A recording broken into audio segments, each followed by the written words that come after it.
for something nearby. Nope, nothing so far. But it said it's somewhere in the north.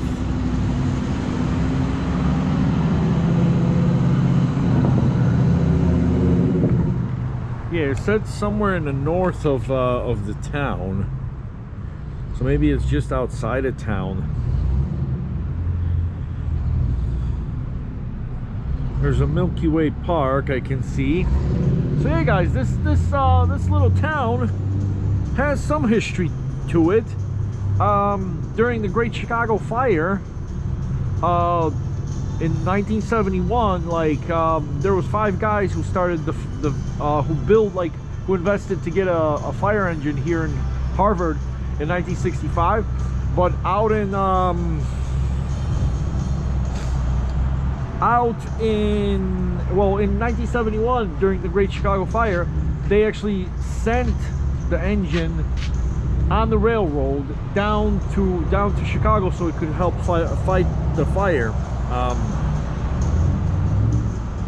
So anyways, guys, we are down here. So if I keep going north, this is Division Street, I suppose. Oh yeah.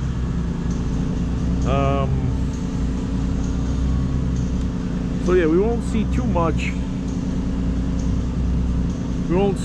But yeah, so they sent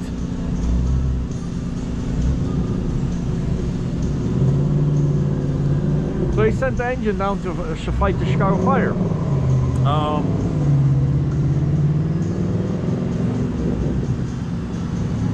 And yeah, well, let's just take a wild ride. We won't plan anything out. Let's just get to know the town a little bit.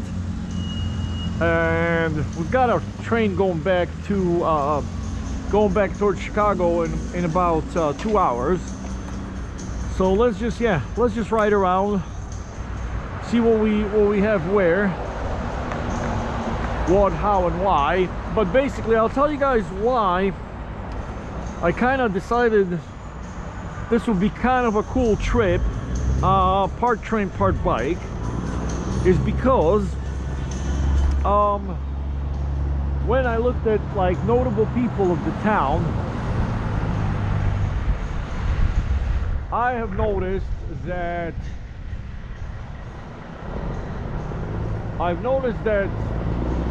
Lon Haldeman probably doesn't mean too much. Probably doesn't mean too much to you guys, but Lonnie Haldeman, also known as Marathon Lon, he is one of America's greatest cross-country or long-distance bicyclists. I just read up on him. There's Angelo's Pizza. She got a nice little local pizza place in town. Oh, anyways, guys, yeah, this guy Lon Haldeman was born in this very town, Harvard, Illinois, and he was one of these guys that made sort of long distance cycling very popular in America, and he was the first one to beat I think it was like the first time somebody cycled from New York City to Santa Monica, California, was back in like 1844. Some dude did it in like 29 days. Sorry, 29 days, 109 days. And then, so I think somebody then did it in like 23 days. And so then Lonnie Haldeman comes along, and Lonnie Haldeman does it in like 12 days. And basically what he did was he went from New York, like Island, like New York, from Long Island down to Santa Monica, which is technically the cross country sort of benchmark, if you will. Oh, look at this huge tower, Harvard, home of Milk Day, beautiful. So basically, like he wanted to beat a certain no, I think he wanted to set a certain record, and that record was like 10 days. No, it wasn't 10 days. No, he wanted to do it in less than 10 days. That's, I think, as the story goes, I think what he did was he wanted to do it in less than 10 days. But when he arrived in Santa Monica, it had actually taken him 12 days. It had actually taken him 12 days. So he was so disappointed.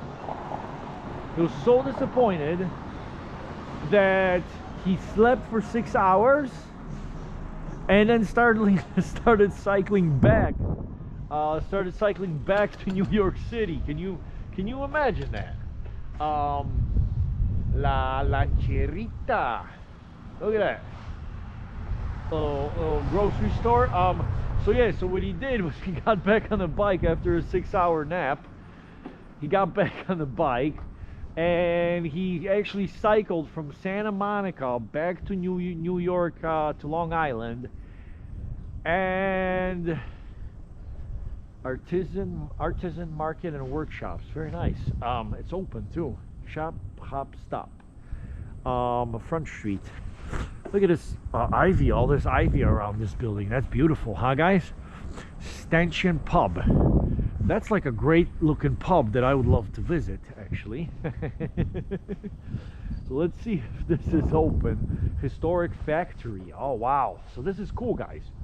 This is probably something I would highly recommend. I'm actually going to check it out, get some paperwork on it, and there's something called the Stanchion Pub. So anyways, so this beautiful fella, you know, born and raised here. I mean, I don't know if he was raised here, but he was certainly born here. So he gets so disappointed that he jumps back on the bike and then makes it to New York City, to Long Island, in like 9 days and like 20 hours or something like that, you know. So he actually did do it under 10, and I think he was invited to do the Race Across America, as it's called, to do it a couple of times, and I guess he won it many times. He had won the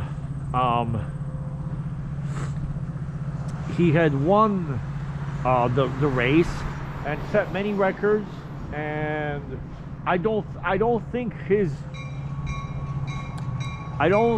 I think this is the end of the train line, guys. I don't want to go across the tracks in case they close on us.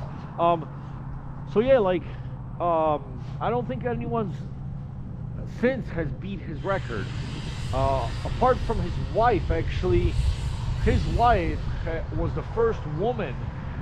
There we go. There's some picturesque